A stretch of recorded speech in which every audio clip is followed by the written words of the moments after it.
This new feature provides automatic holder shape computation of turning assembly tools for collision checking. You no longer need to specify collision shape and layer settings manually during tool creation. If user-defined collision geometry has been defined, then the user-defined collision geometry is used. The automatic holder shape computation will be used only if there is no user-defined collision geometry specified. The operation must be inside a turning method object, and collision settings check must be set to insert and holder.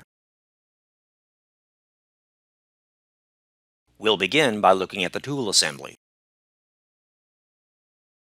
If a holder shape has been defined, as in a legacy case, the system uses the specified 2D shape on layer 3 during toolpath generation for collision checking. Notice in this case, there is no user-defined collision geometry specified in layer 3. With no user-defined collision geometry specified, the detection of the tool holder collision for assembly tools is now computed automatically and displayed graphically when you generate the toolpath. A message displays informing you of the collision between the IPW and the tool holder. The names of the colliding pairs are displayed.